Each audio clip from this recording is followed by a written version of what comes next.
Bueno, pues muy buenas tardes y bienvenidos a esta conversación que vamos a tener aquí en Llorente y Cuenca alrededor del verdadero protagonista que es este libro. El libro que ha escrito Jordi Sevilla, La España herida, 6 brechas sociales y cómo corregirlas. Soy Paloma Baena, directora senior de Next Generation aquí en Llorente y Cuenca, y me acompañan en esta conversación el autor, Jordi Sevilla, que es de sobra conocido por su amplia trayectoria público y privada, exministro de Administraciones Públicas, expresidente de Red Eléctrica Española, pero también en el sector privado como consejero en PricewaterhouseCoopers y ahora director de Contexto Económico aquí. Jordi, buenas tardes. Jordi, conste que dijo hace 4 años que no volvería a escribir un libro.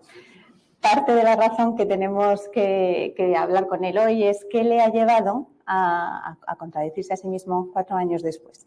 Pero bueno, ha sido una buena noticia, Jordi, porque el libro, desde luego, tiene mucho contenido. También nos acompaña el ministro de Cultura y Deporte, don Miquel Iceta. Bienvenido, ministro, que también tiene una amplia trayectoria muy conocida, secretario general del Partido Socialista en Cataluña, ministro de Política Territorial y Función Pública y actualmente también presidente del Partido de los Socialistas de Cataluña.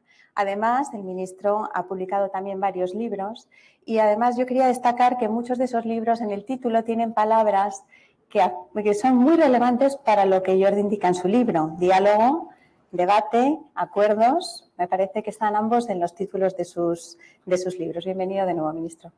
Gracias. Bueno, pues cuando pensaba en cómo introducir este encuentro, lo primero que me vino a la mente es la idea de mirada amplia, algo que ya dice Ininnerati en el prólogo, porque sin duda, yo que conozco a Jordi por el trabajo que hacemos juntos, creo que algo que le distingue es una curiosidad intelectual que le hace estar siempre mirando y tratando de entender el entorno para después explicarlo, porque tiene la virtud también de ser capaz de sintetizar la complejidad en algo que sea accesible para los demás. Es algo que él dice mucho: pasan cosas que me llaman mucho la atención. En este libro él nos propone 6 brechas, podrían ser más, podrían ser menos. Las que él señala son las brechas entre ricos y pobres, mujeres y hombres, mayores y jóvenes, rural y urbano, turbocapitalismo y retrocapitalismo, y hablaremos de qué significa eso, analógico y digital. Entrando ya en la conversación, Jordi, estos son muchos temas. Posiblemente cada uno de ellos merece un libro por sí mismo, si no lo tiene ya, pero hay algo en lo que decía Ininnerati en el prólogo en lo que estoy de acuerdo, y es que estas brechas, sin embargo, se solapan, se multiplican y entre ellas mismas se agravan. Te pregunto, ¿qué sentido unitario hay que converja a través de estas brechas, tanto en términos de causa como de impacto? Bueno, muchas gracias. Contestaré a tu pregunta, pero déjame antes que dé el agradecimiento a Allí por la oportunidad de la presentación del libro y al ministro Iceta, ¿no? Una de las ventajas que tiene la política es que a veces conoces a gente buena, gente lista, gente comprometida, y el ministro Iceta es uno de ellos. Creo recordar que nos conocimos cuando éramos jóvenes promesas. Yo luego me convertí antes que él en una vieja gloria y ya solo aspiro a ser vintage. A ti todavía te queda recorrido, pero yo ya estoy en esa fase de aspirar a ser vintage. Muchas gracias, ministro, muchas gracias, compañeros, compañeras de GIG. El libro, vamos a ver, tiene dos partes realmente. Lo que pasa es que fui capaz de darle un sentido unitario, ¿no? Tiene la parte de las brechas. A mí las brechas me tocó en la época mía del ministerio aquello de Se rompe España, ¿no? Y evidentemente parecía que España solo se podía romper territorialmente, cosa que yo creo que es la única ruptura que no se producirá nunca. Y me sorprendía que nadie o muy poca gente hablara de lo que para mí eran rupturas sociales evidentes que están ahí fracturando, porque yo soy de estos a los que le interesa tanto España como los españoles. Y por tanto, si hablas de los españoles, pues te das cuenta que había una serie de rupturas que están separando cada vez más a diferentes grupos sociales, ¿no? Y quería ponerlo de relieve, ¿no? No es solo el problema territorial lo único que debe monopolizar la atención, la pasión y en fin, incluso animadversión de mucha gente, sino también debemos de preocuparnos por lo que nos pasa cotidianamente en la calle, con los vecinos, con los hijos, con la familia, ¿no? Las brechas tienen en todas ellas hay mucho trabajo externo a mí, quiero decir, hay mucho experto que ha trabajado sobre eso y de alguna manera viene a ser una especie de estado de la cuestión, pero todo junto, es decir, es una manera de sintetizar el estado de la cuestión de los diferentes investigadores en cada una de las brechas y a la vez ponerlo todo junto para darnos cuenta que, en fin, que España está muy troceada, demasiado posiblemente, para estos que nos preocupa el país, ¿no? Y a la vez, yo me decido a escribir porque empiezan a ocurrir muchas cosas que yo no entiendo, que no me caben además en mi esquema mental. Tiendo a ser una persona muy racional, necesito entender las cosas que pasan y yo no entendí que Trump fuera presidente de Estados Unidos, no entendí el Brexit, no entendí el acceso de Vox o de Salvini y necesitaba entenderlo. Y entonces, bueno, pues entendiendo o intentando entender, pues llegué a una serie de explicaciones que a mí por lo menos me dejaban razonablemente tranquilo y pensé que podrían ser útiles para alguna gente más, ¿no? Y ese es un poco el origen del libro y la intuición de que podían estar relacionados una cosa con otra, es decir, que sociedades demasiado rotas, con demasiadas brechas, eran sociedades muy susceptibles de ser manejadas, y lo digo en sentido literal, por las pasiones y que eso llevaba al enfrentamiento necesariamente y al ascenso de los populismos y que posiblemente eso estaba detrás de esa victoria de Trump, de ese Brexit o de ese ascenso de Vox o de Salvini o de Putin, era lo mismo.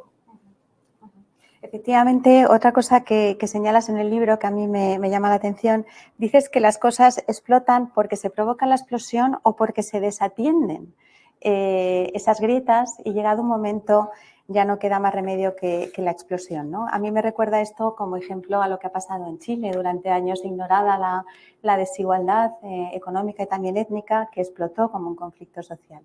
Ministro, en el libro Jordi señala algunas de esas causas que son hilos conectores de las brechas que van desde la ruptura de cohesión social, la globalización excesiva, la aceleración del cambio climático y tecnológico. ¿Está de acuerdo con que esos son vectores que afectan a cada una de estas brechas? ¿Agregaría alguno más? Bueno, en el libro hay más que eso, ¿no? Yo no sé si me atrevería a hablar de una brecha entre tolerantes y fanáticos. Y yo creo que, porque el libro es verdad que seguramente lo que quedará por el título y el subtítulo es el análisis de esas brechas, pero es que hay una parte inicial que a mí me ha interesado y me ha sorprendido mucho, que es por qué pensamos o cómo pensamos lo que pensamos, ¿no? Y la verdad es que ahí hay un repaso que es verdad que es vertiginoso, pero yo creo que toca puntos muy importantes de hasta qué punto tienen importancia los prejuicios o el conocimiento científico en el momento de hacernos una idea de las cosas. Pero si me permites, yo voy a empezar por lo que creo que hay que empezar una presentación de un libro. Siempre se dice, este libro viene a cubrir un vacío, es una de las expresiones. Bueno, pues efectivamente. Lo que pasa es que el vacío que este libro puede cubrir es un vacío inmenso. O sea, nosotros tenemos en nuestro país un desarrollo muy pequeño, al menos desde los poderes públicos, de la evaluación de las políticas públicas. Entonces, el libro este lo que pretende es entendamos lo que pasa para acometer las transformaciones necesarias. Entonces, yo ahora estaba contando y yo de los libros de Jordi he leído 7. Entonces, cuando vi que había salido uno nuevo, rápidamente me apunté a leerlo, a subrayarlo y, desde luego, cuando me invitasteis a presentarlo, a apuntarme. Porque yo creo que en España, así como ahora en el sector privado, se están desarrollando iniciativas como la vuestra, que vienen a cubrir una cierta falta de análisis, profesionalización e interrelación de sectores. Desde lo público estamos muy hacia atrás. Precisamente ahora el Gobierno envió un proyecto a la Cámara para recrear una agencia de evaluación de políticas públicas. Y yo creo que en nuestro país, como del diálogo político cabe esperar, al menos a corto plazo, muy poco, pero si hay gente que se empeña en señalar problemas y en intentar evaluar qué se está haciendo para resolverlos, pues nos hace a todos un inmenso servicio. Y este libro es parte de ello. Y es verdad que uno puede poner, por desgracia, brechas, puede haber muchas más, ¿no? Pero desde luego probablemente en estos momentos estas son las importantes. Entonces yo inconscientemente, y me perdonará Jordi, pensaba, bueno, y en este gobierno del que estás metido se está abordando algo de esto con cierto sentido, y ahí debo decirles que el análisis, pues como siempre, ha de ser matizado. Pero hay cosas que se están intentando abordar razonablemente. En el libro se hace una referencia generosa, por ejemplo, a la estrategia para afrontar el reto demográfico. Es verdad que una de las leyes, a mi juicio, fundamentales que el Gobierno ha llevado a la Cámara es la de formación profesional. No se le ha dado quizá la importancia, digamos, desde el punto del debate público necesaria. Estamos al hilo de los fondos europeos intentando abordar problemas muy serios como la digitalización, a la cual pues Jordi también le da mucha importancia. Por lo tanto, el libro merece la pena, mucho. Y entonces a mí lo que me gustaría, porque uno siempre tiene sus ambiciones, ¿no? Pues que a partir de este acto, de repente, hubiera una demanda enorme de gente que quiere comprar, leer y que le expliquen también, porque a veces para leer un libro necesitas que alguien de alguna manera llame tu atención sobre él, ¿no? Y yo creo que ese libro nos hace mucha falta. Y esa manera, además conozco a Jordi hace mucho tiempo, y yo creo que hay uno de los atributos de su personalidad que a mí siempre es el que más me ha admirado y movido, que es su honestidad. Ahí hay experiencia, hay conocimiento, hay honestidad, hay ganas de entender, como él decía, y además de explicar. Yo me acuerdo, una de las cosas que me sorprendió es que cuando se lanzaba la candidatura de José Luis Rodríguez Zapatero a la dirección del PSOE, uno de los motores de esa candidatura era un libro que se llamaba De Nuevo Socialismo. Dice, hombre, alguien que se toma en serio, que quiere adquirir una responsabilidad, pero no quiere llegar, digamos, con las manos en los bolsillos, sino que se rodea bien de personas que piensan y que pueden formular un proyecto. Entonces, a partir de ahí, pues me interesó y por eso he leído tantos de los libros de Jordi y, desde luego, yo creo que es de los mejores. Hay uno que también, seguramente los libros de Jordi, con perdón, no siempre se les da la importancia que requerirían, pero había uno de repensar el Estado, precisamente de la fractura a la que no se refiere en este libro, pero es lógico, porque es que él de esto ya ha hablado y luego de alguna manera tenía que corresponder a su generosidad, porque cuando me hicieron brevemente ministro de Política Territorial y Función Pública, una de las primeras cosas que quise organizar era un núcleo que pensara un poco medidas y reformas imprescindibles y urgentes, y le pedí a Jordi que se incorporara y no solo lo hizo, sino que de allí salieron unas cuantas ideas que yo creo que merece la pena que no caigan en saco roto. Hablabas de animar a leer el libro. Yo también lo hago porque es un libro que plantea temas muy interesantes y, como decía antes, muy bien sintetizados. Y uno de los temas que tocas, Jordi, es el valor de la narrativa, del relato, ¿no?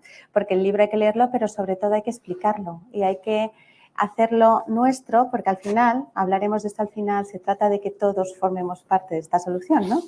Pero el valor de las palabras, de los relatos, que es inherente al ser humano, a cómo nos comunicamos, a lo que nos hace realmente ser lo que somos hoy, ¿no? Y lo que somos, como si habéis leído el libro Sapiens, es lo que realmente hace la distinción de nuestra especie, ¿no?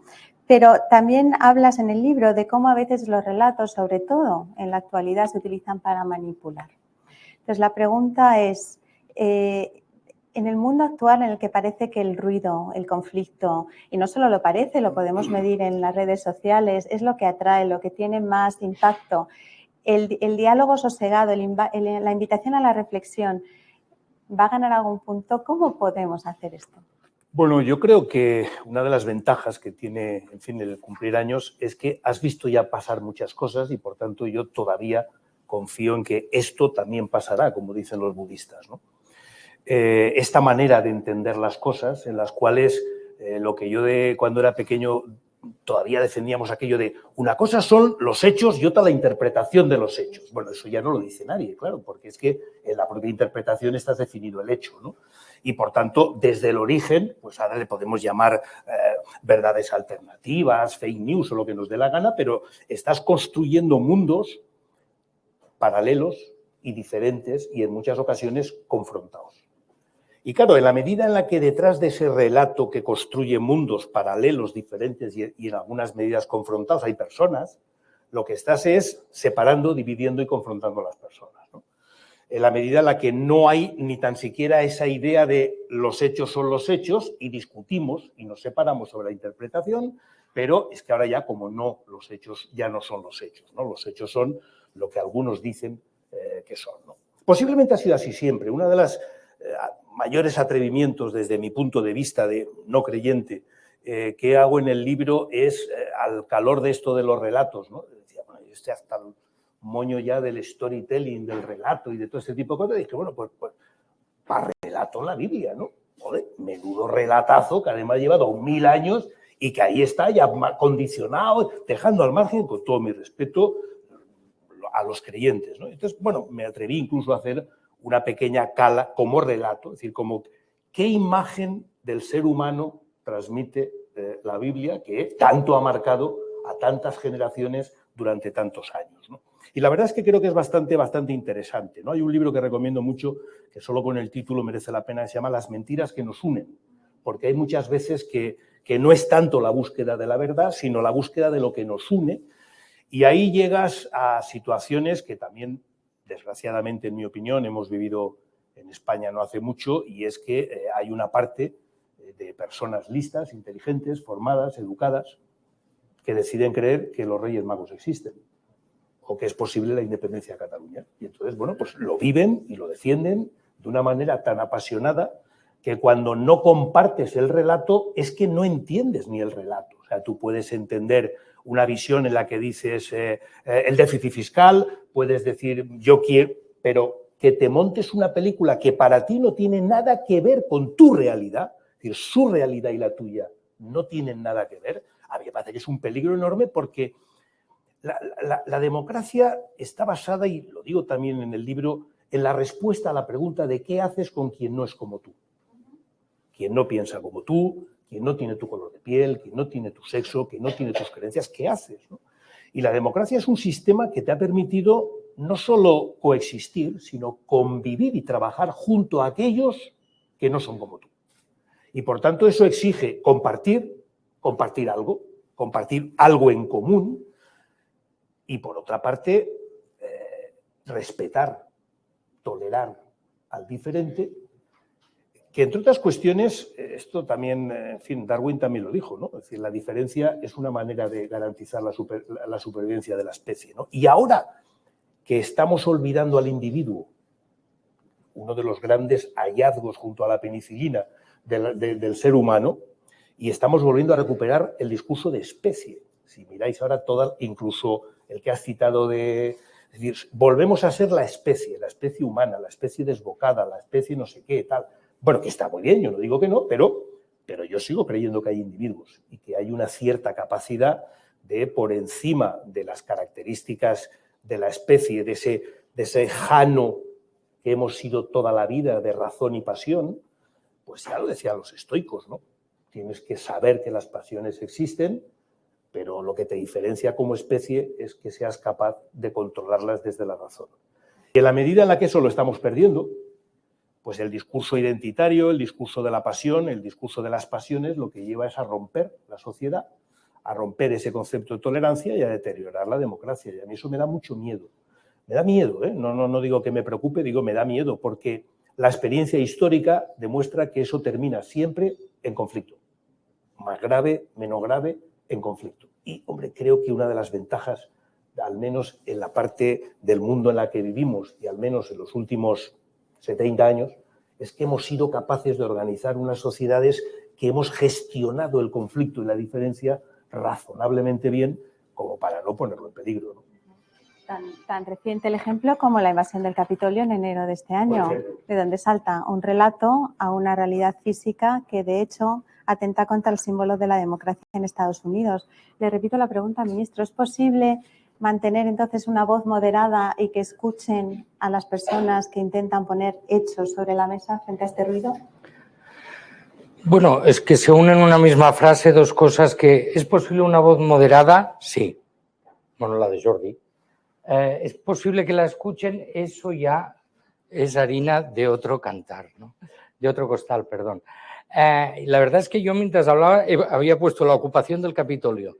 Y a las imágenes que nos han impactado en los últimos tiempos, la caída de las Torres Gemelas y la ocupación del Capitolio. Yo, la verdad, me quedé, y mira que todo el rato repetían las mismas imágenes, pero me quedé como enganchado a la pantalla porque no daba crédito. Y por eso en el libro de Jordi, aparte de las brechas, hay esa reflexión sobre, no solo sobre el individuo y la especie, sino también sobre la comunidad. ¿A quién considero yo mi igual? ¿A quién estoy dispuesto a atribuirle los mismos derechos? ¿Con quién estoy dispuesto a convivir siempre que se cumplan unas determinadas reglas? Y yo creo que en las discusiones políticas en los últimos tiempos tiene razón el que hace menos ruido. O si se quiere al revés, quien quiere esconder su falta de argumentos tiene que usar más decibelios. Entonces, es posible que cueste a veces llegar a puntos de encuentro cuando precisamente la polarización, y de eso también habla el libro, tiene un rendimiento político y electoral y hay quien está dispuesto a utilizarlo y a extremarlo en su beneficio. Y cosas que... Todo vuelve, porque yo recuerdo haber leído, no recuerdo ni el autor, ¿no?, pero alertando sobre los riesgos de la manipulación política de las emociones y resulta que es lo que estamos viviendo. Y las campañas políticas hoy tienen mucho más de intento de manipulación política de las emociones que de proporcionar argumentos para entender el mundo. ¿Qué nos pasa ahora? La verdad, estamos todos mucho más angustiados, porque la velocidad y la acumulación de los cambios hacen más difícil comprenderlos. Y por lo tanto, el riesgo de buscar respuestas fáciles, sencillas, y a veces se ha dicho, ¿no?, que el populismo es esa especie de virtud de detectar un problema, fijar un enemigo y polarizar en torno a él, más que resolver la cuestión. Y entonces yo creo que haya gente como Jordi que nos llame a la cuestión, que nos diga, oiga, no, mire, los problemas son estos y se han probado estas cosas que no han funcionado o no lo suficientemente y convendría avanzar en esa dirección. ¿Hay esperanza? Yo creo que sí, porque de vez en cuando hay algún acierto, que es verdad que el ruido a veces impide que se vea, pero una de las preocupaciones de Jordi, no de ahora, sino de hace mucho tiempo, era la precariedad de nuestro mercado laboral, la alta temporalidad en muchos terrenos, también en la propia administración. Bueno, pues la reforma laboral, con sus luces, sus sombras, sus limitaciones, pero ha demostrado en muy poco tiempo que se puede intentar abordar un problema. No solucionarlo del todo, pero el hecho de que hoy se estén celebrando 5 veces más contratos indefinidos que hace 3 o 4 meses solo, significa que claro que hay esperanza. Ahora, la esperanza parte primero de la capacidad de detectar los problemas. Segundo, un cierto esfuerzo, no sé si decir sería demasiado científico, pero en fin, de desbrozarlos y también una cierta voluntad de ponerse de acuerdo con quien no piensa como tú, pero para afrontar determinados problemas o se consigue un consenso básico o sencillamente el cambio de políticas cada 4 años, pues lejos de resolver los problemas, puede incluso agravarlos aún desde las mejores intenciones, ¿no? Entonces, a mí por eso me ha gustado el libro, y por eso me gustaría que fuera muy conocido, que fuera muy leído, que fuera muy discutido. A mí me encantaría, y también cuando lo leía me sentía un poco, la palabra es fea, pero casi impotente para discutir con Jordi, porque yo le leo y tiendo a darle la razón. Entonces me imaginaba, oye, pues si podemos montar un debate, pues no sé, entre Jordi y José Luis Escrivá, por ejemplo, para desbrozar algunas de las brechas que se están produciendo. Se están intentando reformas relevantes en la cotización de los autónomos, en el sostenimiento del sistema de pensiones, y hay preguntas que la verdad es que son difíciles. ¿Vamos a poder sostener una actualización de las pensiones que sea mucho mayor que la revalorización de los salarios durante mucho tiempo? Pues yo no lo sé, la verdad, y no me atrevería a pontificar, pero yo siempre digo, el que no sabe tiene la obligación de reconocer que no sabe y de buscar a quien le pueda echar una mano. Yo por eso en política territorial pues monté ese grupo de reflexión y creo que en la política nos hace falta un poco más de eso, porque probablemente, quizá en otros momentos, en otros países, pues del debate público salía alguna luz. Yo ahora soy un poco más escéptico, pero creo que la luz es todavía más importante y, por lo tanto, debemos generar espacios, foros, materiales, documentos, debates que nos permitan a todos hacer nuestro trabajo mejor. Y por eso, y vuelvo, el libro es importante y convendría que hiciésemos entre todos un esfuerzo de difundirlo y de llamar a la discusión, porque yo he visto discutir a Jordi. Jordi se crece en las discusiones, se crece. Y por lo tanto necesitamos seguramente que se crezca y que alguien le diga en esto estás totalmente equivocado. Luego otra cosa que a mí me ha gustado mucho, pero en los libros de Jordi pasa. Jordi es también un divulgador.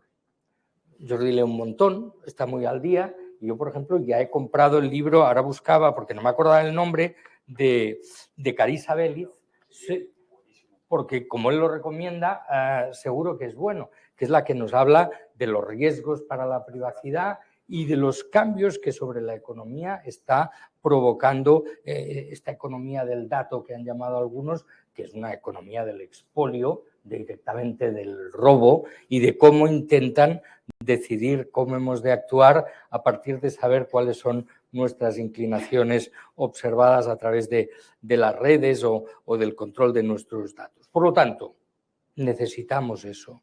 La política necesita eso. El debate político no suele tener la profundidad y el sosiego necesarios, pero esto no nos tendría que hacer renunciar a esa mejora y desde este punto de vista yo considero que esta es una gran aportación, lo digo modestamente desde el que no es un gran experto, pero que se ha visto obligado a subrayar mucho. Y cuando uno subraya es que lo quiere recordar, que quieres volver a ello. Y yo creo que el libro, desde luego, cumple esa función sobradamente. Sí, si me dejas, hay dos cosas que yo creo que hay que tener claras en la línea de lo que tú estabas diciendo ahora, ¿no? Por una parte, cuando triunfa ese populismo de señalar culpables pero no buscar soluciones, por cierto, el famoso discurso de Cicerón de ¿hasta cuándo, Catelina, vas a abusar de nuestra paciencia? Ya era frente a un movimiento populista que si te lo lees ahora, y yo he tenido las ganas de hacerlo, pues en fin, te das cuenta que muy pocos de nuestros populistas actuales han inventado nada nuevo, ¿eh? Esto estaba ya bastante escrito, ¿no? Pero el triunfo de ese tipo de movimientos demuestra el fracaso de la política entendida como método para resolver problemas de los ciudadanos. Es decir, cuando no eres capaz de resolver los problemas, entonces pasteleas con los problemas. Y cuando no lo resuelve, la gente se cabrea, lógicamente, y entonces se va generando ese clima de enfado, de malestar, que en este momento también lo digo en el libro. Si tú miras los títulos simplemente de los, no sé, 10 últimos grandes ensayos, grandes éxitos de ensayo político a nivel internacional, casi todos incorporan polarización, cabreo, la sociedad del enfado, porque es verdad que la gente está cabreada, porque antes has mencionado la formación profesional. Yo ya hace tiempo que vengo diciendo, la próxima vez que alguien me diga que España tiene un problema de la formación profesional, es que ya me voy, porque llevamos 30 años teniéndolo. ¿Por qué no hemos sido capaces de resolverlo? 30 años de los cuales al menos 20, todo el mundo diciendo, no, el modelo que funciona es el modelo alemán. Y decía, bueno, pues lo traducimos, en lugar del alemán lo ponemos en español y ya está, si funciona, pongámoslo, ¿no? Bueno, pues porque ese tipo de reformas, y este es un ejemplo, hay otras muchas, requieren acuerdos y consensos. Porque requieren dos cosas, la de la administración ni te cuento, ¿no? Masa crítica suficiente, porque toda reforma pisa callos y tiene resistencias, y necesitas una masa crítica a favor de esa reforma suficiente, y por otra parte, garantía de estabilidad en el tiempo. Ninguna reforma seria, de las que llevamos años llamando reformas estructurales, se agota en una legislatura, y por tanto necesitas acuerdos. Pero claro, cuando por distintas razones el acuerdo con el adversario político, muchas veces convertido en enemigo, no forma parte de tu interés, pues los problemas no se resuelven. O los problemas se cambian cada 4 legislaturas o cada 8 legislaturas cuando cambia el partido del gobierno. Y eso que provoca en la gente normal, los ciudadanos normales, un hartazgo brutal, absolutamente brutal. Yo lo que creo es que, cuando todavía, en fin, yo he sido diputado bastante tiempo, pero tengo que reconocer que siempre ha habido en el Parlamento elementos exóticos. El problema es que en este momento lo que yo llamo exotismo es el 80% de los diputados y diputadas. Entonces, claro, cuando tú lo ves, y yo todavía tengo la santa paciencia de ver alguna sesión de control, o sea, creo que somos unos santos los españoles, de verdad. Y aquí no quiero poner siglas, ¿eh? No quiero poner siglas, ¿no? Y es esa llamada a la reflexión, al acuerdo, al pacto, a la negociación, que en el fondo es una llamada en defensa de la democracia, de esa tolerancia, de ese diálogo necesario y también de volver a separar los hechos de las opiniones. Hay un ejemplo que lo estoy repitiendo mucho ahora. Es decir, si alguien dice que hay que subir impuestos y yo que hay que bajarlos, podemos dar argumentos, discutirlo y a lo mejor hasta llegar a un acuerdo. Ahora, si alguien dice que yo soy idiota y yo digo que él es más idiota que yo, ¿cómo sigue el diálogo? ¿Cómo sigue la conversación? O pasamos a darnos de leches o ya no hay posibilidad de diálogo, ¿no? Entonces, claro, yo veo que en este momento el espacio público, ese espacio de la razón dialogada que decía Habermas, exige respeto al adversario y capacidad de debatir en torno a hechos, datos, con tus opiniones y tu punto de vista, pero respecto. Claro, si todo eso lo pierdes, es que entonces al final es, pues anda que tú, pues mira que tú, pues tonto tú, pues tú todavía más tonto, pues yo lo hice mal, pues tú lo hiciste peor. En un momento, y tú también lo has dicho, en el cual este mundo está cambiando a una velocidad alucinante. Es que aquí, ahora estamos con lo de la desglobalización, el cambio climático que sigue estando ahí, no quiero aprovechar la ola de calor que tenemos ahora en España, la digitalización y la inteligencia artificial. Y todo eso que son transformaciones o muy positivas o muy peligrosas, según se gestionen, pues no estamos hablando de eso. No centra el debate político, el debate público, el debate ciudadano, ¿no? Y a mí eso me preocupa mucho, porque yo, que, en fin, como valenciano y enamorado de Raimon, pues creo que quien pierde los orígenes pierde la identidad, pero a mí me interesa el futuro, donde además pienso pasar una larga temporada todavía, ¿no? Y creo que hay que hablar mucho más de ese tipo de cosas, pero de nuevo eso requiere una actitud de poner por encima la razón, de poner por encima esa capacidad de tolerancia y de diálogo que hoy no la vemos, no la vemos. Y a mí eso me preocupa mucho. Requiere actitud, requiere diálogo, requiere que nos escuchemos, pero requiere algo que el ministro ya mencionaba y que era una de las preguntas que yo tenía para plantearnos para conversar. Requiere herramientas concretas. Es decir, existen metodologías en la gestión pública, más allá de la política, que nos ayudan a tomar decisiones informadas. Usted hablaba de la evaluación, hablamos de la participación ciudadana, hablamos de los datos en la toma de decisiones. Yo tengo la sensación, no es una sensación, he trabajado muchos años en política comparada y en políticas públicas comparadas, que en muchas ocasiones tomamos decisiones de política y de políticas sin tener información. Para poder hacer frente a estas brechas, Jordi, tenemos algunas que llevan con nosotros y que van en aumento. Empecemos por la desigualdad, si queremos. Tenemos esas herramientas a nuestra disposición. ¿Qué es lo que nos falta? ¿De qué forma se puede organizar el Estado para hacer una gestión pública que nos ayude de una vez a encontrar soluciones que se puedan implementar? Yo creo que algunas herramientas, claro que hay. Por ejemplo, decíamos la de la desigualdad.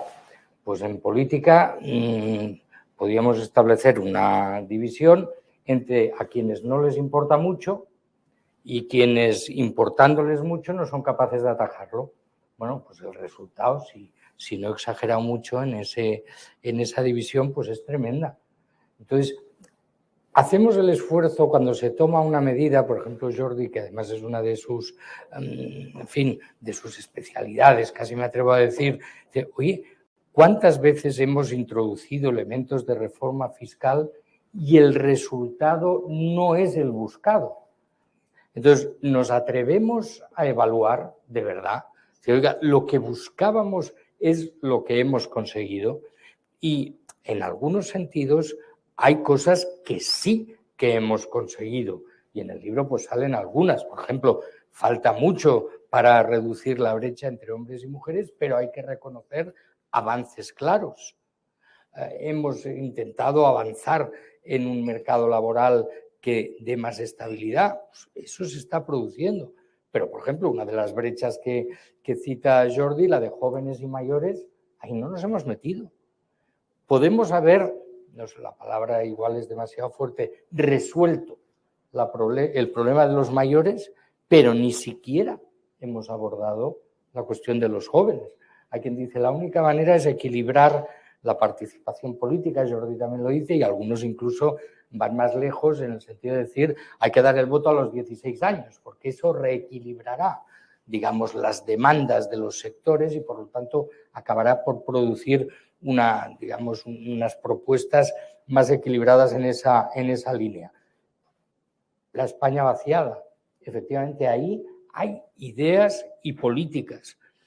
Yo no sé, igual dentro de unos años veremos su resultado, ¿no? Pero a mí de entrada, y lo digo así con cariño, me han hecho abrir el Centro Nacional de Fotografía en Soria, precisamente por un criterio de atacar la problemática de una España que se vacía.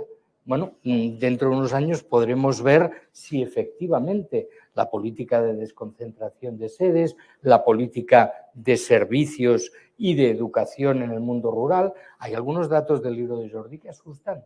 Por ejemplo, a todos nos asusta el abandono escolar. No, pero ¿sabemos que se produce más en el mundo rural?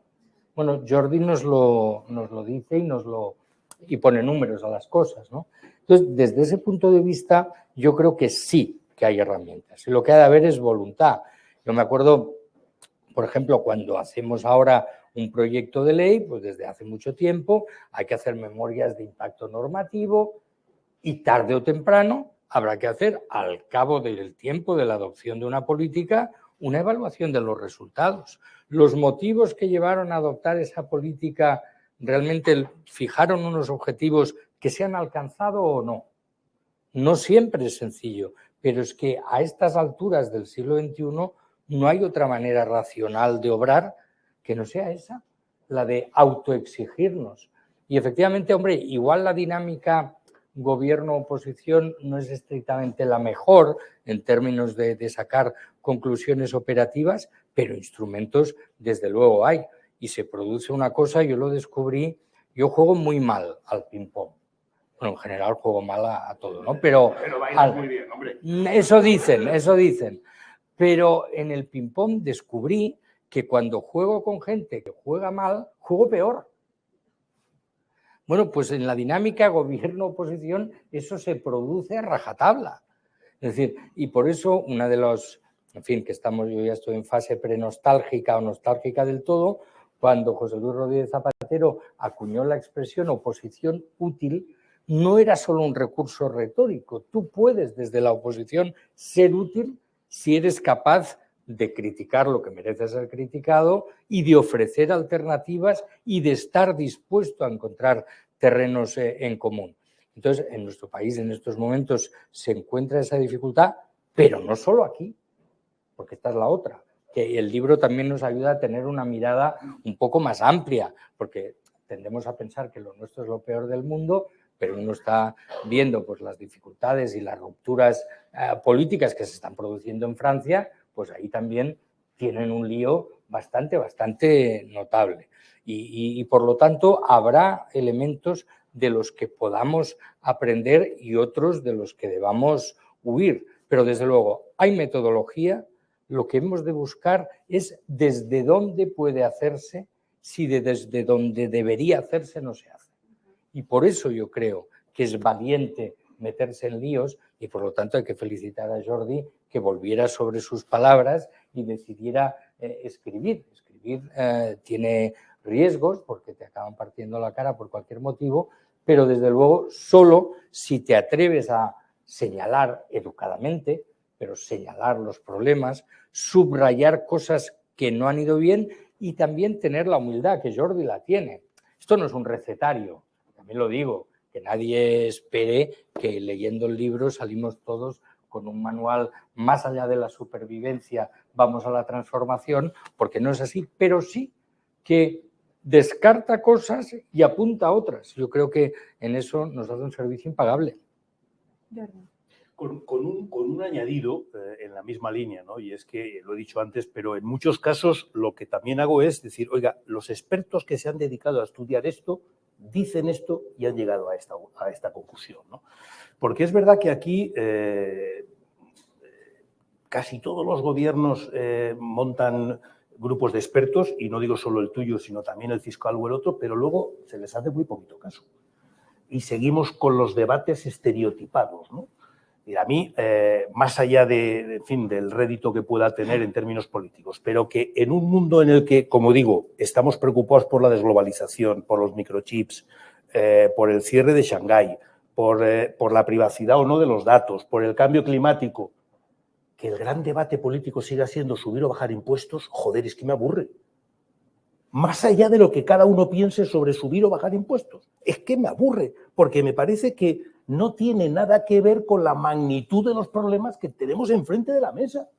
Realmente el problema de la privacidad de los datos o de la inteligencia artificial es un problema de subir. No lo acabo de ver, ¿no? Me lo tendrían que explicar mucho, ¿no? Entonces, yo creo que ahí ese renuncio al conocimiento experto, vuelvo a mi origen, una cosa son los hechos y otra la interpretación de los hechos, ese renuncio a la interpretación, al conocimiento experto, está deteriorando la capacidad de la política de abordar los problemas y de resolverlos. Y yo quiero que la política sea útil. O sea, para los ciudadanos, no para los políticos. Tiene que ser útil para los ciudadanos. Y es útil para los ciudadanos cuando les mejora su vida y les resuelve sus problemas. Y eso, el mundo en el que nos hemos metido ahora, que acaba haciendo que Trump sea presidente o que Salvini haya estado a punto de serlo, no va por esa línea, en mi opinión, ¿no? Porque en el fondo lo que te está diciendo es esto tiene una solución en un pasado que nunca existió. Bueno, claro, esto es una trampa absoluta, porque incluso aunque pensáramos que ese pasado existió, ¿cómo volvemos a él? Es imposible. Afortunadamente, en mi opinión, pero bueno, es imposible. Pero es que además nunca existió, es decir, porque de nuevo tu pasado no es el mío. Y por tanto, los que dicen que quieren volver al pasado, ¿a qué pasado? ¿Al tuyo o al mío? ¿Vale? Entonces, no es... En cambio, el futuro es de todos, porque está por escribir, está abierto. Y ahí será lo que seamos capaces de hacer entre todos, ¿no? Pero entre todos requiere... Porque si no es entre todos, ¿qué acaba pasando?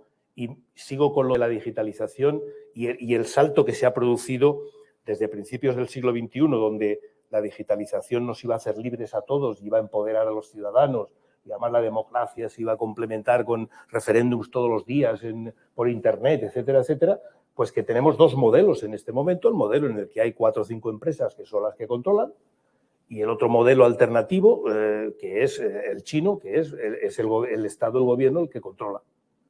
¿Y el ciudadano? En los dos está controlado. Yo prefiero que me controle una empresa que tenga contrapoderes, yo siempre digo, yo no quiero ser chino, lo siento, no quiero que me metan en la cárcel por discutir con el gobierno, no quiero ir a un sistema como esos. Pero estamos ahí, es decir, estamos en un momento en el que la impotencia / incapacidad de la política democrática de resolver y satisfacer a los ciudadanos está haciendo que haya cada vez más gente que piense que, bueno, que al final esto de la autocracia, pues que tampoco está tan mal, ¿no? Y que Putin, oye, lleva mucho cuidado, porque es eficaz y resuelve los problemas. Y a mí eso me aterra, desde el punto de vista personal, y porque además, normalmente a lo largo de la historia, cuando meten en la cárcel, nos meten a los mismos. Y yo no tengo ganas, de verdad, no tengo ganas. Pero también desde el punto de vista colectivo, es que yo no creo que el modelo chino sea mejor.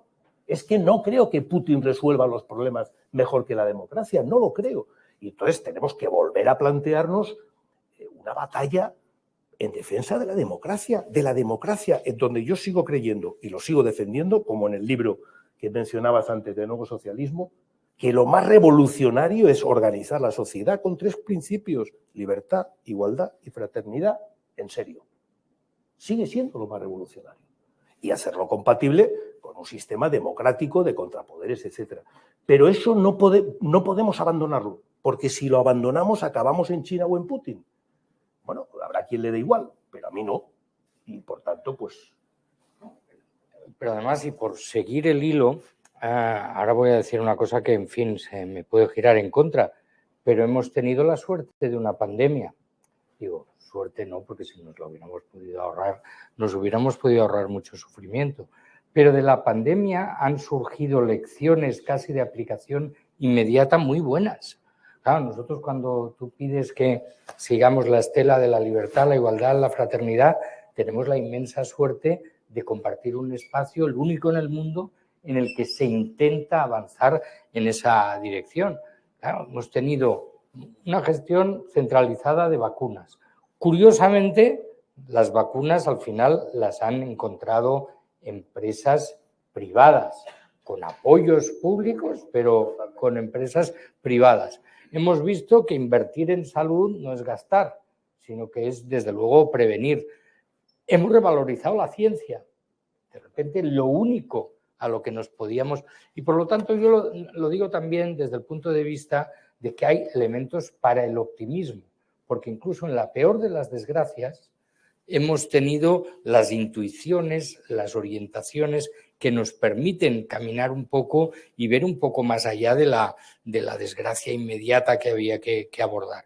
Y efectivamente estamos viendo otros países que, con todos los cariños y todos los respetos, pero probablemente hace 3 años había mucha más gente dispuesta a creer que el sistema chino tenía muchas ventajas, que hoy pues no lo ven tanto, porque resulta que, habiendo tenido que hacer frente a una crisis importantísima, pues esa centralización, ese autoritarismo no ha sido la mejor de las respuestas disponibles.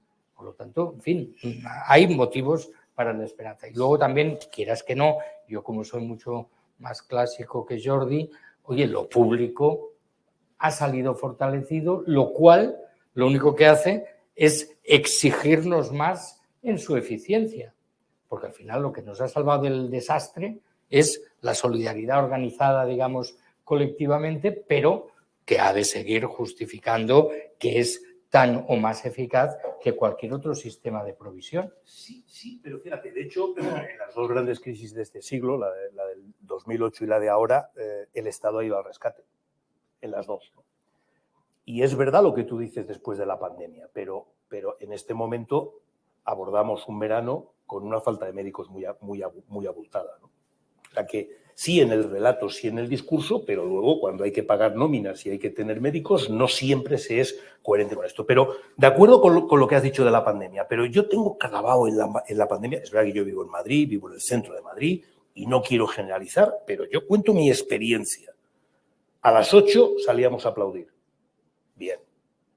Al cabo de 3 o 4 semanas, unos salíamos a aplaudir y otros a cazarolear contra el gobierno. Y yo siempre decía, pero vamos a ver, a las 8 aplaudamos y a las 8:15 hacer las cazarolas contra el gobierno, pero coño, no lo hagamos a la vez, ¿no? No, había que hacerlo a la vez, ¿no? Es decir, incluso en una situación como esa no éramos capaces de pactar el desacuerdo. Repito, a las 8 aplaudimos y a las 8:15 a la cacerola. Y además es que si me lo haces así, a lo mejor hasta yo la saco también. ¿Me explico? Porque yo siempre he dicho que en democracia siempre hay argumentos para criticar a un gobierno, a este y a cualquier otro, siempre, ¿no? Que no significa insultar, descalificar, etcétera, etcétera, ¿no? Pero fíjate, incluso en algo que yo fui de los que pensó que de la pandemia saldríamos distintos, ¿no? Ahí empecé a darme cuenta que no. Ahí empecé a darme cuenta que, desgraciadamente, bueno, podríamos salir distintos, pero no sé si mejores, como decía Pedro, ¿no? Pero bueno. De hecho, el libro empieza con una frase que realmente es bastante desoladora, Jordi. Yo quería que me la explicaras. ¿Sabes cuál es? Empieza con una dedicatoria preciosa, y ojalá que esos 20 por 2 sean 20 por 3. Pero le sigue la frase de Kant: con el fuste torcido de la humanidad no puedes construir algo recto. Sin embargo, en tu libro planteas soluciones sobre cómo corregirlas. ¿Estamos hablando de un renglón torcido que renglón al fin y al cabo o de qué estamos hablando con eso? Aparte de ser una frase de Kant, como recordaréis, es un título clásico de un libro de Berlín, ¿no? De Isaac Berlin. Pero tenemos que asumir que somos Jano, que tenemos las dos caras, que el ser humano tiene esa doblez. Doblez es una palabra que en castellano suena muy mal. Esa doble característica de pasión y razón, ¿no? Y ha sido así siempre, siempre.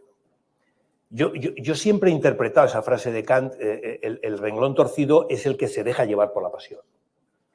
Por cierto, la pasión es lo que te iguala al resto de animales y la razón es lo que te diferencia. Ahora que estamos todos con lo de la especie, ¿no? Pues lo que te diferencia como especie es precisamente la razón, que, bueno, hombre, yo tengo una perrita que es muy lista, pero no es racional. Una cosa es ser lista y otra es ser racional, ¿no? Y, por tanto, si reivindicas tu identidad como especie, pues tienes que ser consciente, como he dicho antes que hacían los estoicos, de que las pasiones existen y que no puedes eliminarlas, pero tampoco puedes dejar que te dominen.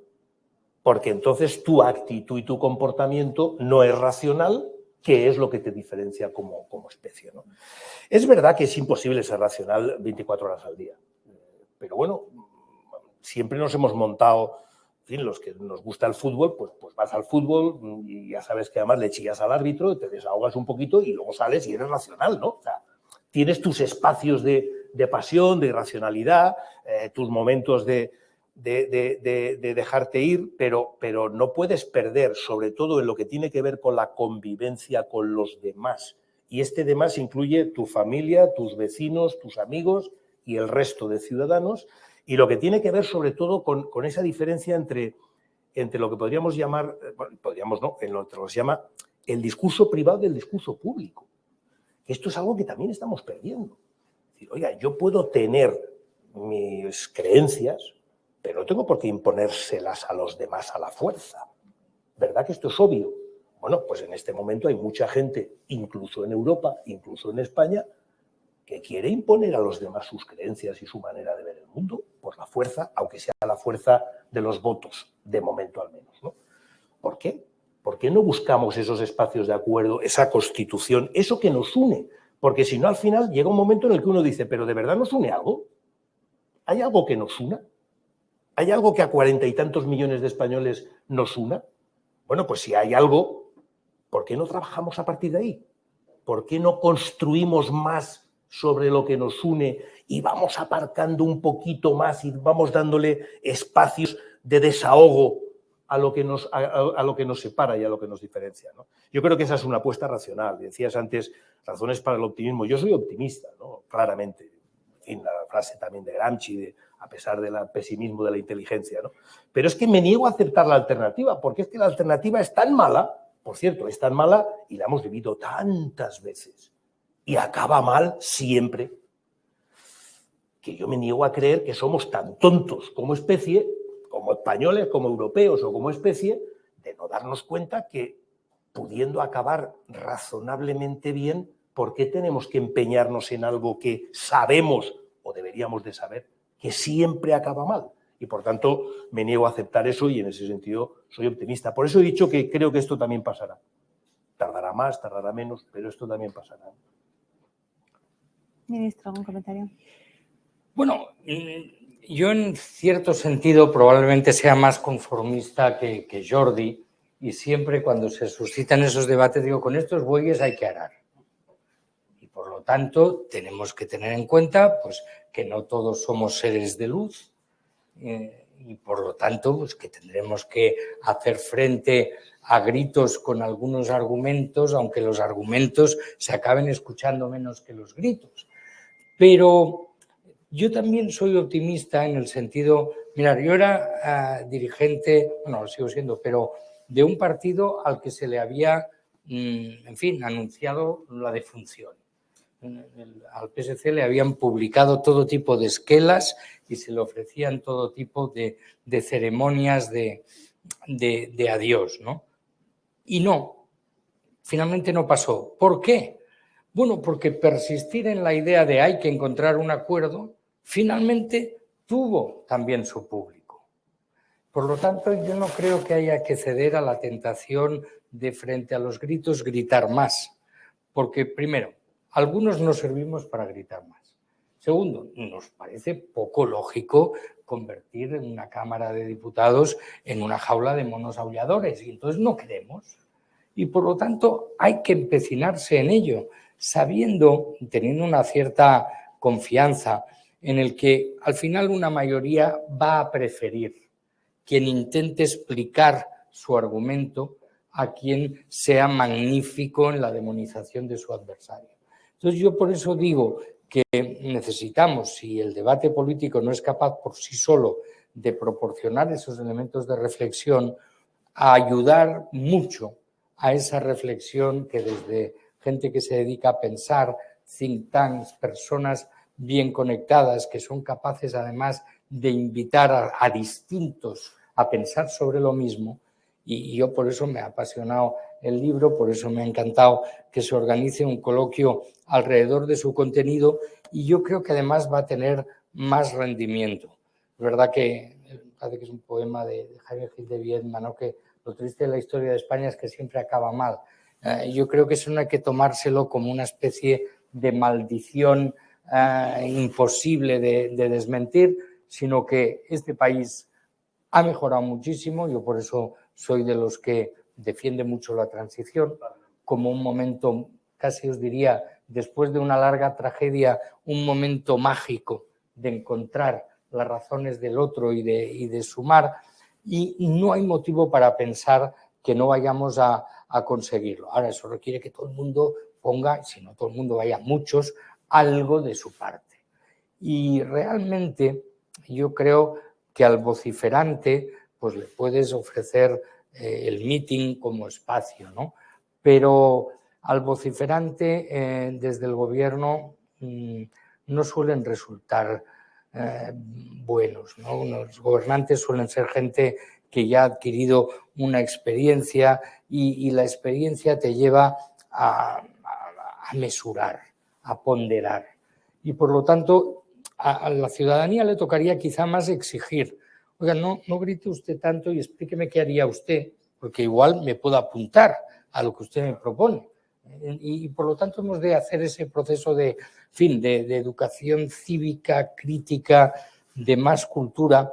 Yo creo que España no ha fallado en lo relevante, a pesar de que, como apunta Jordi en su libro, en muchos capítulos, tiene todavía asignaturas pendientes de hace mucho tiempo, que por lo tanto los políticos no tenemos derecho a no mirar de cara, porque son tan evidentes, las arrastramos desde hace mucho tiempo y tenemos que hacernos las preguntas difíciles.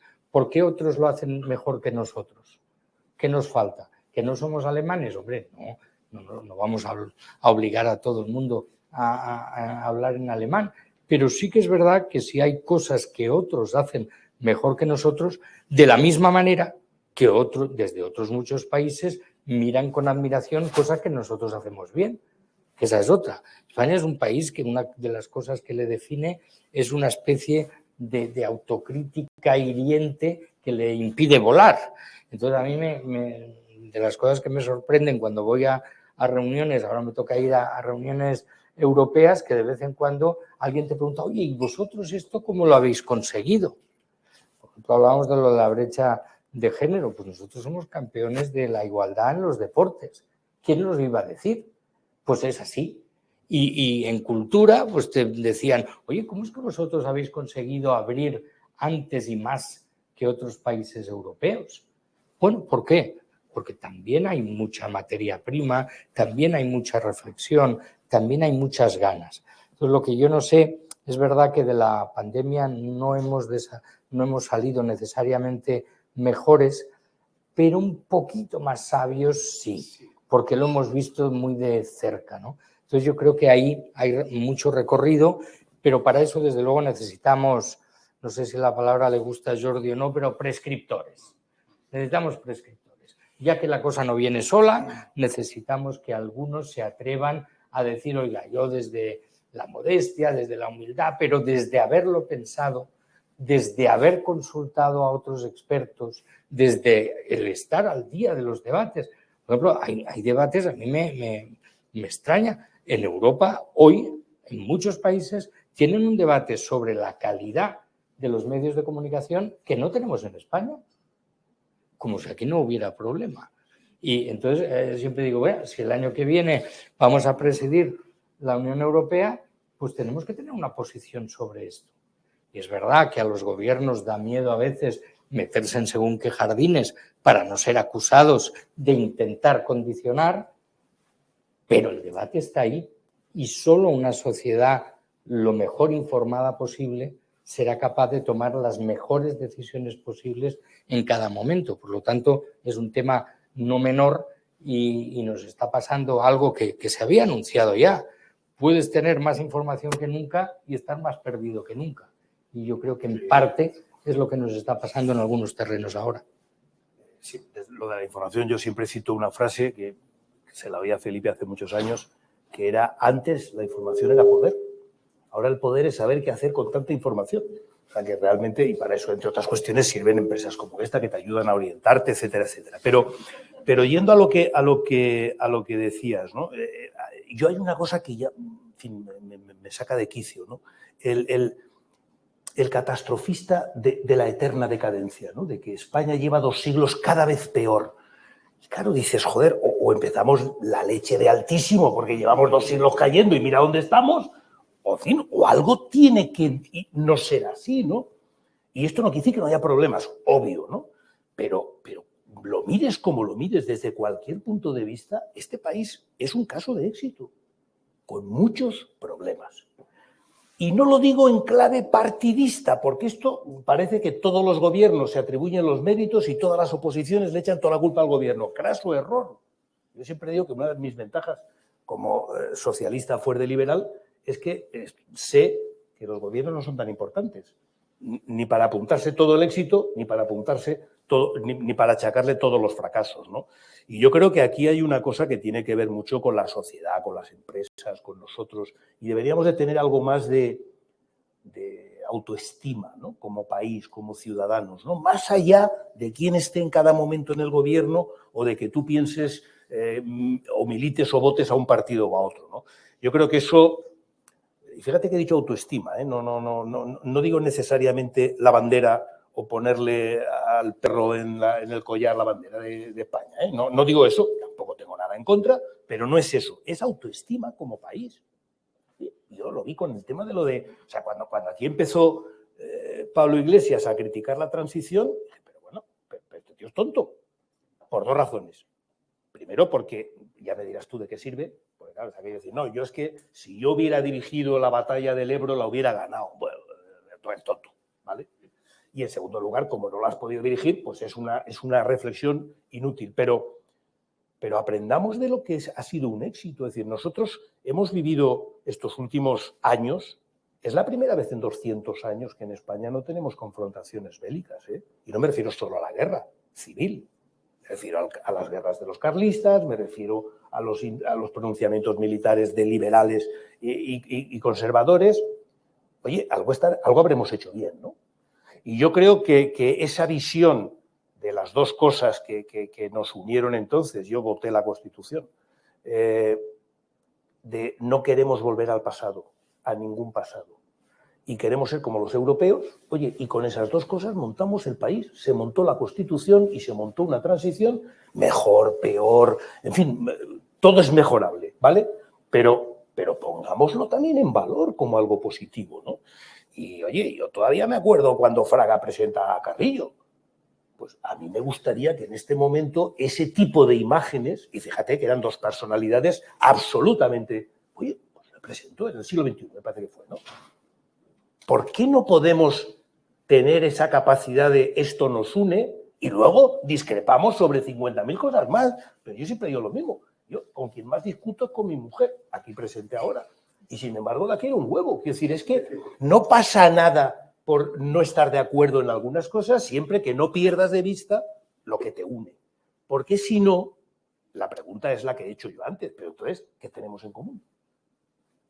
O la otra manera de presentarlo, ¿no? Es decir, hay gente, y yo tengo muy claro que hay gente en este momento en España que en su visión de España yo no quepo. Y como yo, mucha gente, y a eso me preocupa, porque yo quiero una España en la que vamos todos, incluido él. Incluido él. Bueno, para terminar, Ana, buenas tardes. Para terminar, os quiero hacer una pregunta volviendo al inicio. Al inicio yo mencionaba las 6 brechas, que las voy a repetir porque es importante que las tengamos en mente. Ricos, pobres, mujeres, hombres, mayores y jóvenes, rural, urbano, turbocapitalismo y retrocapitalismo, analógico y digital. Pero hablábamos al principio de que todas ellas tienen algún vector común, que son la causa. Yo os pregunto la misma pregunta a los dos para cerrar. De los vectores posibles, comunes, tú mencionas varios, ¿no? Hablábamos la globalización, la falta de cohesión social. ¿Cuál creéis que es el más urgente y qué cosas podemos? Porque tú también hablas mucho del cómo, Jordi. Sí, totalmente. ¿Cómo podemos empezar a atajarlo? Terminas tú, Jordi, terminas tú, ¿te parece? Yo lo del cómo también es un problema de la edad, siempre lo digo. O sea, el hay que... Y ya me pongo a dormir. O sea, el hay que, no, hay que reformar, hay que, no, dime cómo. El hay que ya me lo sé yo, ¿no? Es decir, y por tanto el cómo es importante, ¿no? Yo creo que, por ejemplo, lo del triunfo de Trump, de repente muchos, yo por lo menos, me di cuenta que efectivamente había habido perdedores de la globalización. Que además habían sido perdedores en términos materiales, porque habían perdido muchas veces su empleo. Y además, en un mundo identitario, nadie les mencionaba, no existían, no se sentían reflejados en el debate público, no sentían que nadie hablara de ellos, ¿no? Y eso genera un cabreo que hace que voten a Trump, ¿no? Yo creo que eso es esa visión excesivamente optimista del principio del siglo XXI, donde empieza con esta idea de que la globalización nos hará ricos y la digitalización nos hará libres. Bueno, pues nos ha pillado la otra cara de una manera muy desprevenida y es verdad que aunque aquí seguimos hablando del miedo al inmigrante que me va a quitar el trabajo, yo lo siento, pero es más probable que te quite el trabajo el algoritmo que el inmigrante. Y de eso hablamos menos. De eso. Digo más probable, no estoy diciendo que te lo va a quitar, digo que es más probable que te lo quite el algoritmo que el inmigrante, ¿no? Entonces, ese debate centrado en buscar culpables más que soluciones, en el fondo demuestra una gran impotencia. Y a mí me parece que no podemos permitirnos bajar los brazos en un momento, repito, en el que la humanidad está viviendo unas transformaciones tremendas y a una velocidad tremenda. Y que si no la controlamos, nos controlará. Entonces yo creo que es esa sensación de... Están pasando cosas, yo muchas veces lo decía, oye, todo el mundo que se presenta alcalde de su pueblo va a resolver los problemas del pueblo. Pues claro, no va a decir, mirad, es que más de la mitad dependen de Bruselas, la otra mitad de los chinos, la otra mitad de no sé qué, y en el fondo yo, pues, puedo hacer lo que puedo hacer, ¿vale? Nadie lo reconoce, pero es la puñetera verdad. Con lo cual, claro, al final, lo que se puede hacer, que es una de las cosas, esto lo sabíamos con la globalización, el concepto de Estado-nación con una economía y una sociedad globalizada, bueno, hay una cierta contradicción. Esto no es de ahora, esto se viene diciendo desde hace 20 años. El problema es que no hemos sacado las consecuencias ni no hemos sido capaces de generar una gobernanza y aquí seguimos con las instituciones de Bretton Woods, ¿no? De hace 50 años, ¿no? Entonces, yo la impresión que tengo es que hay cosas trascendentales que están pasando a mayor velocidad de las que como especie y como sociedades somos capaces de controlar y de gestionar, y eso genera mucho miedo, y ese miedo es el que provoca estas reacciones irracionales desde mi punto de vista, ¿no? Perdón, ministro, y tú terminas. Bueno, lo que pasa es que es muy difícil. Yo no elegiría una, porque la verdad, y también el libro lo explica, es que son brechas no excluyentes. Es decir, son simultáneas y en algún sentido algunas de ellas interdependientes, ¿no? El problema de las mujeres tiene también una dimensión, si hablamos de campo-ciudad o si hablamos del retro o del turbocapitalismo. Por lo tanto, hay soluciones, pero sobre todo lo que ha de haber son actitudes muy distintas. Yo siempre digo, es el momento de las palabras bonitas. Ha de haber sinceridad.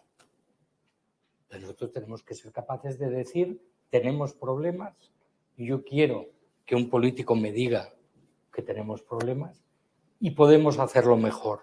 Yo creo que eso es vital.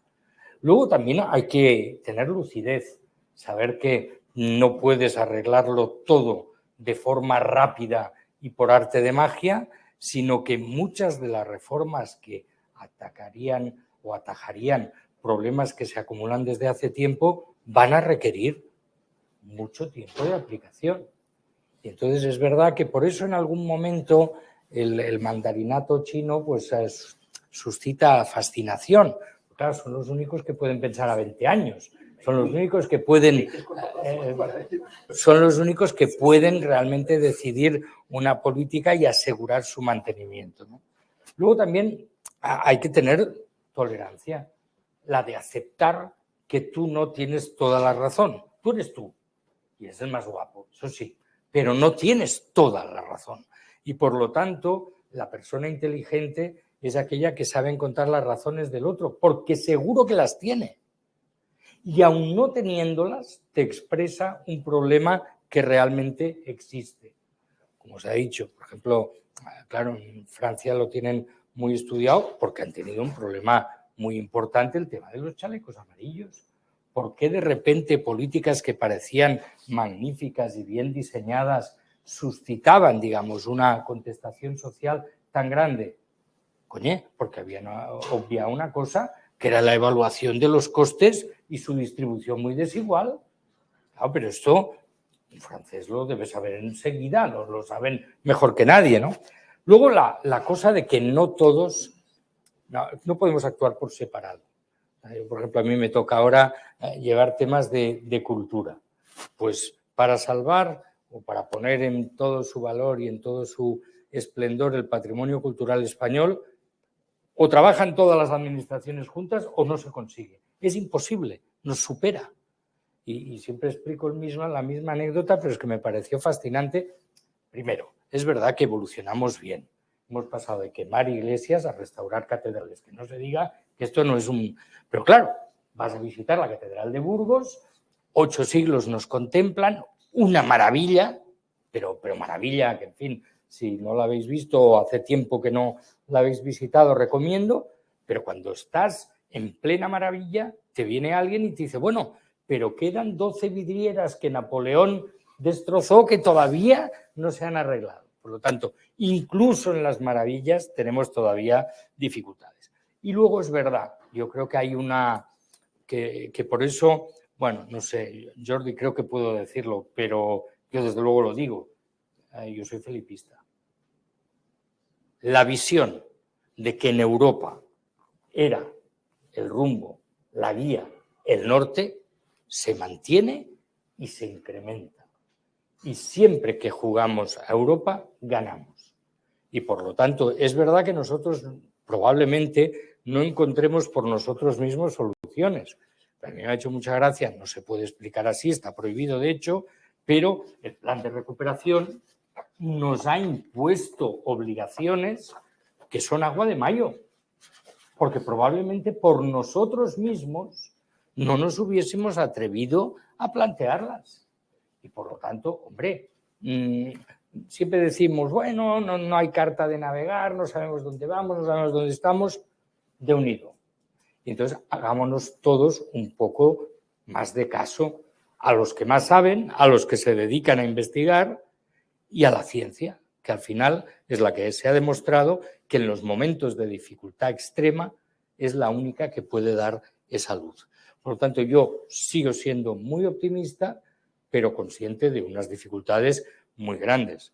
si no resolvemos el reto demográfico, si no resolvemos la brecha entre hombres y mujeres, entre mayores y jóvenes, si no resolvemos entre el capitalismo que podríamos decir d'estar per casa y d'anar pel món, que son muy distintos, porque esto el turbo y el retro yo tengo que leer varias veces para entenderlo y al final dice uno sí, al d'estar per casa. Si hay segunda edición, lo corregiré. Si no abordamos estas cuestiones, realmente lo que vamos a hacer es perder posibilidades de felicidad mejor repartidas, que al fin y al cabo, eso yo me acuerdo que en un congreso del PSOE se decidió encontrar una nueva definición de socialismo y se decía el socialismo es un proyecto de felicidad para el hombre y la mujer. Eso no sé si se puso en ese congreso o en el siguiente, pero realmente nuestra obligación es proporcionar oportunidades de vida libre y digna. Y efectivamente ahí siguen siendo imbatibles la libertad, la igualdad y la fraternidad, que es la consideración de mis iguales como seres con los mismos derechos y deberes y por lo tanto que su suerte en el fondo es también mi suerte. Bueno, pues es difícil hacer un cierre mejor que el que acaba de hacer el ministro, pero sí que quiero leer una última frase de Erich Fromm, que también tiene un tinte negativo, pero que le vamos a dar la vuelta. La frase dice que el hombre acabará destruyendo el mundo y a sí mismo por el aburrimiento de carecer de un propósito. Entonces, junto con la invitación que hace el ministro a leer el libro y a discutir el libro, la invitación también es a que pensemos todos nosotros cómo podemos, cada uno desde nuestro lugar, contribuir a cubrir estas brechas. Muchísimas gracias, ministro. Gracias, Jordi. Y gracias a todos por acompañarnos.